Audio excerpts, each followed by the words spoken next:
So as media informants, scientists do have some influence over what is communicated in the mainstream media. And scientists also sometimes communicate directly to the public, like say, for example, through blogs and social media. So by framing their messages in specific ways, scientists can increase the chances of impact. And by impact, I mean scientists playing a role in kicking off a policy change or a process change, or even changes in people's behavior. And that's based on two assumptions. Firstly, that what's communicated in the media influences public thinking, and research shows that it does. And secondly, what the public thinks then leads to pressure on policymakers and also on industry. So for communication to be effective, everything matters in the transaction. So number one, the messenger, of course, is a key factor. So as a scientist, you are already in that position of advantage because of your credibility. Say, for example, a rabid, overzealous environmental advocate takes your scientific finding and tries to communicate it.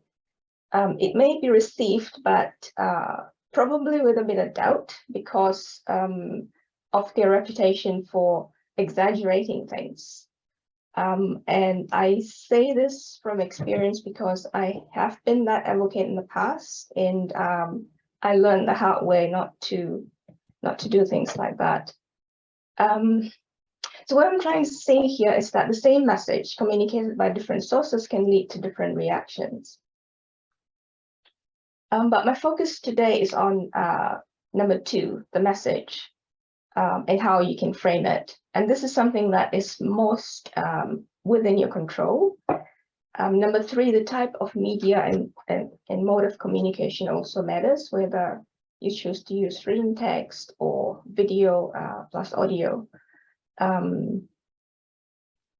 So audiovisuals tend to be slightly more effective than text-only messages. In number four, the message recipient also matters. So you need to consider other information that the public might be also exposed to. And that's for two reasons. Firstly, people will be gauging your information within the context of other information that they might have received. So it may help to look into what else has been reported in the news media about your topic. And the second reason is that environmental messages will be competing with a whole bunch of other issues that people regard as important. So in a survey last year where we asked people what they thought was the most important issue for New Zealand, only 15.5% indicated the environment. So that means for the majority out there, there are a broad range of other issues that are more concerning. So this is another reason why framing environmental stories matters, because you want to influence perception of importance. So you could maybe relate environmental issues to health and the economy, which seem to be areas of top concern for the public. But there are pros and cons to doing that, which I will talk about later. So just to give you an overview of what framing is all about, framing is often used by politicians if you pay attention to what they say and how they say it. Health communications is another area that relies on framing. You notice it a lot in COVID-19 media campaigns. And framing is also used a lot in advertising. So framing is about constructing your messages using either carefully selected words or language style to influence thinking about the importance or the relevance of what you are saying. So in that sense, framing is actually quite a natural thing you would do in a conversation if you want to win someone over, or you want to convince someone about something.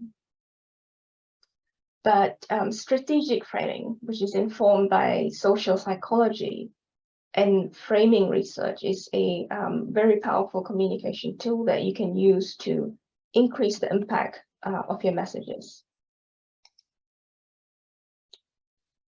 So with careful framing, scientists can play the role of advocates, changing people's thinking, gaining support for action, or motivating behavioral change even.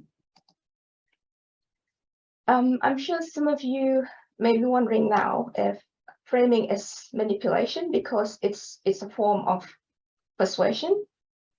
But I can't deny that it is persuasion because in a way it is persuasion, but I'd say that it's definitely not manipulation because you are sticking to scientific facts. You're remaining 100% truthful about facts that people need to know.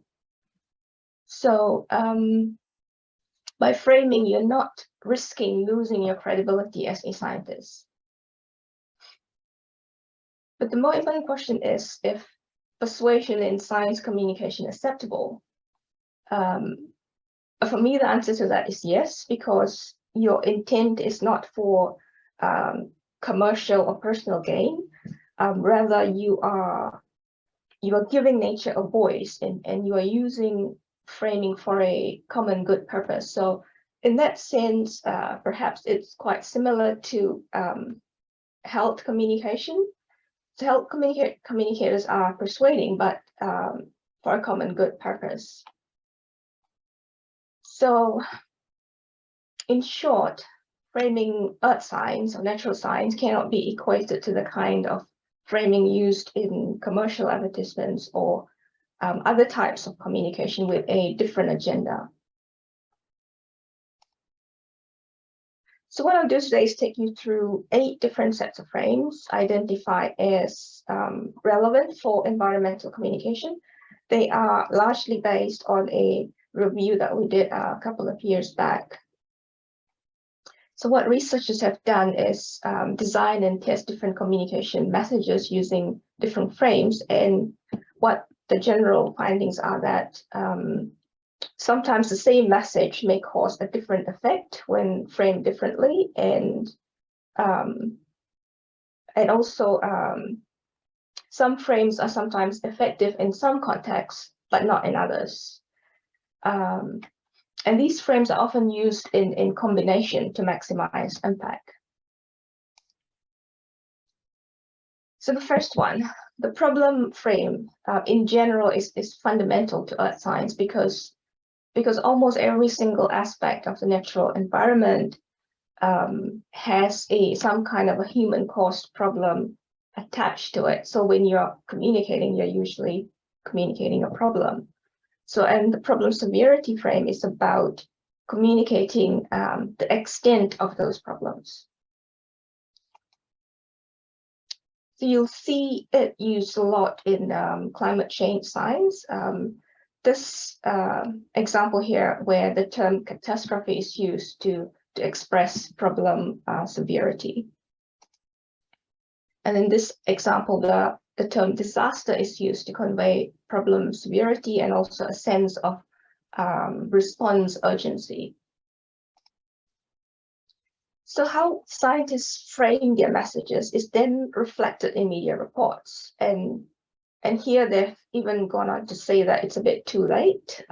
Many experts believe we have passed the point of no return.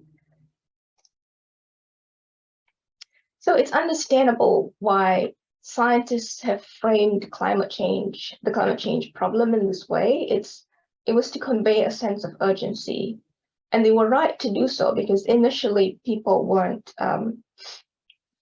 taking climate change too seriously. But it's risky to continue using this frame, or if we use it too frequently, because it can overwhelm people. It can lead to a sense of pointlessness, like in the earlier example. If we have passed the point of no return, then what's the point of doing anything? So So problem severity frames are best reserved for new issues that are still largely unknown. And it's best when it's presented alongside a solution frame. So solution frames are best for issues that people are already concerned about. And I think climate change is a good example here, because most are already quite concerned about climate change. So instead of continuing to use the problem severity frame, which may be counterproductive, it may be better to shift to solution frame. So with solution frames, you focus on what people or the government can do to address the problem and to make a difference. But this frame can be weakened if there is scientific or social uncertainty. So solution frames need to be supported with action information, so exactly what people can do, and also efficacy frames, which I will talk about in a bit.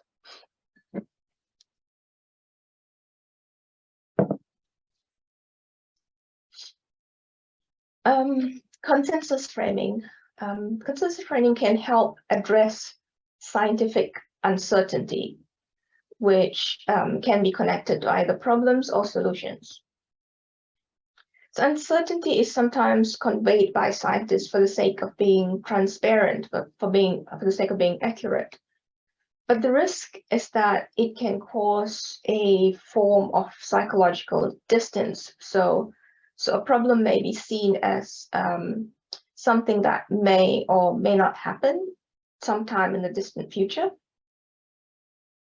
This was a major disadvantage, I think, when climate change was first brought to public attention. There was too much focus on uncertainty. Uncertainty about the effectiveness of solutions can also cause a psychological barrier, because it will be perceived as a solution that may or may not work. So if we can't be sure that something is going to work, then it leads to a what's the point of doing it feeling, or it can lead to decisions being based on costs rather than the potential benefits. So you can minimize these psychological impacts by using consensus frames. So for example, you could mention the weight of evidence if it is useful for reducing uncertainty, like saying maybe 70% of studies confirm the risk of a problem that you're talking about. And this is where you can also use precautionary framing based on the precautionary principle, when the evidence, although there is uncertainty, when there's evidence but the stakes are high, or the damage is irreversible. So yeah, that's precautionary framing. Consensus framing is especially effective when it involves dissimilar sources. So for example, an industry rep and a conservation scientist saying the same thing. Well, this may not be something that you would have full control over when you are an information source for the media, but just something to keep in mind. So efficacy frames, we use efficacy frames to show that individual or collective actions do work and that they do result in outcomes. So, for example, stating that public petitions and submissions have led to policy actions, you convey a message about the impact of both individual actions and collective actions. So it may be necessary to do some research to identify suitable examples to use in your communication to enhance the perceptions around the efficacy of solutions or actions that you are proposing. Social norm frames. Social norm frames are based on two types of social norms that are known to influence behavior. So the first is what others approve or disapprove, and the second, how most others behave, so majority behavior. So these two frames need to be complementary and not conflicting with each other, because highlighting that a majority are behaving badly can actually cause an increase in that behavior. Because your communication is unintentionally normalizing the bad behavior by saying how common it is. But on the other hand, highlighting that a good behavior is already prevalent, for example, saying that a high majority are already recycling, carries the risk of responsibility diffusion. And that means people thinking that they don't need to contribute since enough others are already contributing. So when using these frames, you need to put a bit of thought into your communication.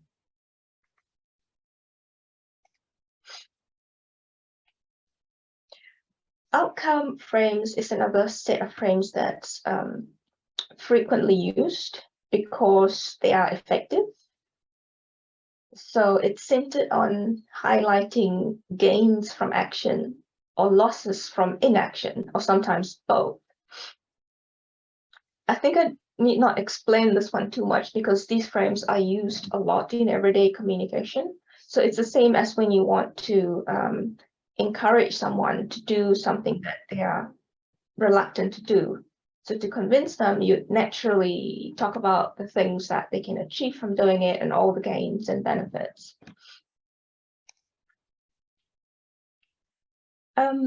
Within environmental communication, focusing on local angles and current issues tend to be effective because of people's tendency to be more concerned about the here and now. And also because of that psychological distance issue that I spoke of earlier, like when climate change was once seen as something in the distant future. So that's temporal distance and not a present moment reality. Spatial distance is another psychological barrier. This can happen when you talk about, say, for example, a species living in the deep ocean. It comes across as remote and far away. So it's important that the relevance of seemingly distant issues are somehow related to the here and now in your messages. Emotional frames are used to persuade by eliciting specific emotions, like, for example, fear or love or guilt or empathy that can influence behavior and action. I'd like to come back to empathy a little bit later, but let me show you now an example of fear-based framing because it's used quite frequently. So looking at this example, you can see that it is a combination of the problem severity frame and a fear-based emotional frame. So because of the use of the word catastrophe and the mention of cities being underwater, that sort of kind of triggers potential fear. So fear-based framing has become so common in climate change communication that some have coined a new term to describe it, calling it atmosphere. So it's related to problem severity. This sort of framing may attract attention, but as I mentioned earlier, there are risks to ongoing use of this kind of framing because it can overwhelm people and it can also cause disbelief. Now we come to the last set of frames, which personally I think are the most important because anthropocentric and ecocentric frames define our relationship with nature. So it's the difference between protecting nature for people's sake, which is anthropocentric, and protecting nature for nature's sake, which is ecocentric. Unfortunately, research shows that the anthropocentric frames tend to be effective. But this does not mean that the ecocentric frames are less effective. There just aren't that many studies that have compared these two frames for effects. So when using anthropocentric frames, you highlight, for example, the economic and human health benefits of conservation. And it's closely connected to gains framing, the sets of outcome frames that I talked about earlier. And I said unfortunately because the risk with anthropocentric framing is that it indirectly encourages an instrumental view of nature. So if you want people to start paying attention to, say, microplastics, you might want to use anthropocentric framing and associate it with impact on human health and food security, as the authors of this article have done. This framing is likely to be effective because it touches on the health and it touches on the economy, which I mentioned at the start, are top two concerns for the New Zealand public. And the same issue, if you want to use ecocentric framing, on the other hand, you'd focus on impacts on animal or vulnerable plant species, depending on what the issue is that you're talking about. So this article here says that 17% of species affected by entanglement and adjustment are threatened or near threatened in the RUC and red list. So this is a good ecocentric framing which overlaps with the losses frame because it highlights the risk of losing species diversity. So earlier I mentioned the use of emotional framing to elicit empathy, and you can do that in combination with ecocentric framing. So framing is not restricted to words alone. You can also use images. I was in tears the first time I saw this photo of a seal which is rescued from marine entanglement, and you can see the scar around his neck. So I used it in an educational video with the hope of triggering a similar emotional reaction. So maybe an image like this, it can make people think about the years of suffering the seal would have endured growing up with something restricting his growth around his neck. So you invite your audience to empathize either directly using words or indirectly using images. I would like to now show you a short 3-minute video, which some of you may have seen before because it went viral a few years back.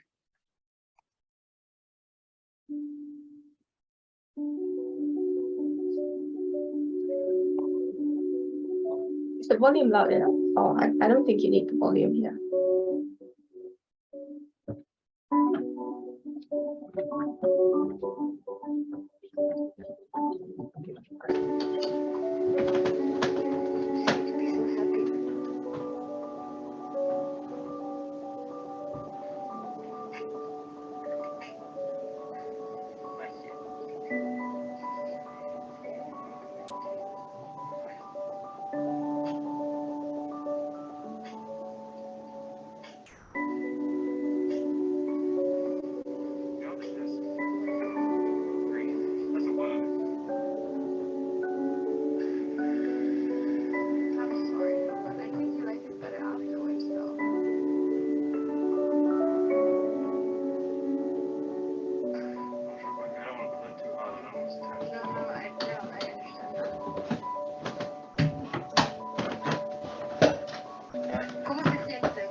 Exactly what I say. So don't rather cut it.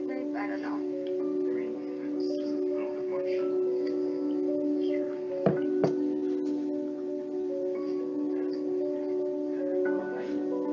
Yeah, could you one of the swabs, the sterile swabs, could you put them into the iodine and then we're just gonna try to clean it? Pero no es un poco fuerte, pero no es más fuerte o algo de metal o algo que se metió raramente en la nariz. just keep it, or like you keep it, right? Yeah, Plastic, oh. Is it a straw? Don't tell me it's a freaking straw.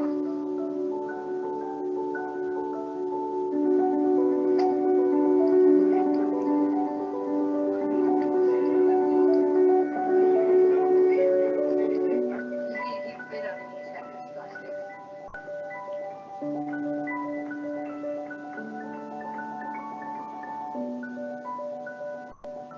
So this is the reason why we do not need plastic straws. how can I find a large silver and nostril?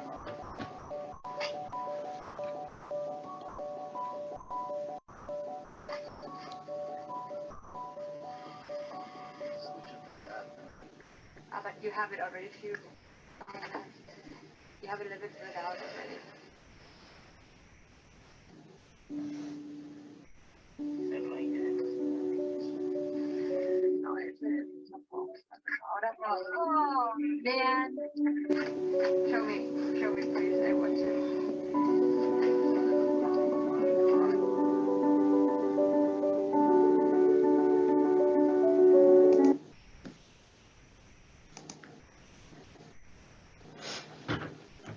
Okay, sorry if that video was very difficult to watch, but you can imagine the suffering that turtle would have endured for God knows how many years with that straw stuck up his nose. So the video was uploaded by Christine Figueira, a marine conservation biologist. And here's what Christine has to say to other scientists about the significance of emotional framing. So many scientists shy away from the press or from uploading videos that show emotion. We fear the simplification and inaccuracies, which could cause us to lose credibility with peers and funders. Yet these routes might be the most effective way of getting information to policymakers and citizens, and so promoting conservation. So ecocentric framing, which centers on the harms suffered by animals and plant life that intersect with human emotions, have very strong potential for encouraging conservation. So we need more images and footage that show the actual state of the environment. Nature documentaries are great, but they sometimes paint a false picture by selecting the best footage that show animals and plant life in abundance. But not all environmental issues can be easily captured visually. So in place, you can use metaphors and analogies when you are explaining the science. So coming back to the value-based frames, anthropocentric frames, they appeal to human nature, maybe even to human self-centeredness, and that's probably why they are effective. But is that a good thing? There are not many studies that have confirmed this, but it seems like New Zealanders are mildly ecocentric. In a study that we carried out recently, we asked respondents to rate the different frames used in a piece of communication. And more respondents thought that highlighting risk to marine life was more effective than highlighting risks for people. So this raises the question if we should be shifting to more ecocentric frames in environmental communication. If we look at the history of language use, this graph here shows nature-related frames in English language books over a period of 2 centuries. And you can see here the term natural resource sort of emerged in mid-1900s, and it's increased coincides with a decline in the love of nature frame, the green line. And terms like natural capital and ecosystem services emerged somewhere in the mid 1990s, the yellow and red lines over there. So this tells us that there has been a shift in how we frame our relationship with nature when communicating ecological science. So we're referring to nature. So we used to refer to nature with love, and now we are referring to nature as a resource for use. So in other words, we are now viewing nature as a commodity. So the risk here is that such communication may deter the development of ecocentric values, and that won't be a good thing. As I mentioned earlier, there aren't that many studies that have compared these two frames, the ecocentric and anthropocentric framing, and their effects on people's attitudes towards nature. So I'd say by all means use anthropocentric frames because they have been shown to be effective, but whenever possible, try and balance it up with ecocentric frames. So in conclusion, what scientists say are taken seriously and it can have an impact on conservation. So by carefully framing their messages, scientists can increase the chances of impact. And I think for this to happen, we need a bit more transdisciplinary work and also collaboration between earth scientists and social scientists. And with that, I conclude, and happy to have any questions.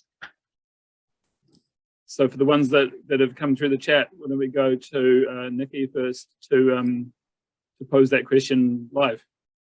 Great, thanks, Komi. That was so clearly presented and incredibly useful. I'm just interested, well, there's lots of things I'm interested in. One at the very beginning, where you talked about, I guess, the ethics of persuading people of doing frames. And I mean, a lot of me agrees with you that this is common good work and so therefore it's fine. But I guess I'm sort of thinking, doesn't everybody think that they're doing stuff for the common good? And I just wondered if you had almost like a criteria or some way of distinguishing between work that's authentically for the common good versus somehow self-interested. I know it's a hard question, but you might have some thoughts. For me, I can only speak personally for myself. Like when I take that advocacy role, and I'm consciously or unconsciously using framing, and I know I'm persuading, as long as my intent is clear within myself, like I know, like I'm sort of being a voice for something that's that is not myself, that is something that's beyond me. So when I'm speaking as a voice for an animal or a nature, and I'm playing that, then I feel it's totally justified to frame and persuade. But yeah, I don't know what other scientists think. I mean, well, that's a great perspective, because I'm thinking from the point of view of, say, a company, if you're advertising in order to get sales, then that doesn't meet the criteria. Yeah, absolutely not. Yeah, thanks. Yeah, of course, like greenwashing and it's so clear that it's not for. Although I mean, sometimes I suppose what they say, if it does contain some kind of a message that can influence change, then it's fine. But if they're doing it, for profit, then the motive is different. Yeah. Thanks.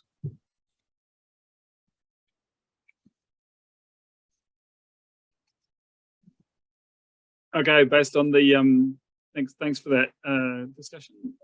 Based on the chat, we've got Alice with a few questions. After that, are you? Hi, thanks a lot for the presentation. It was really good, and it got me to think about a lot of questions. But the first one that I had was right at the start when you were showing the pie chart with people's different concerns. And I was wondering if before COVID that looked different. For what? Sorry, for COVID? If before COVID, the attention to health was just as big. I see. Well, yeah, the attention to, well, people identified health and the economy as top concern. And this survey was out during COVID-19, during the pandemic. So, yeah. So they would have answered with that in mind, I suppose. Yeah. Oh, thanks. And then I had another question about the value-based frames. Yes. And I was wondering, because you also showed a change in time of how people use the word nature. Yeah. Is there are there studies that show a difference in how people of different ages respond to different messages?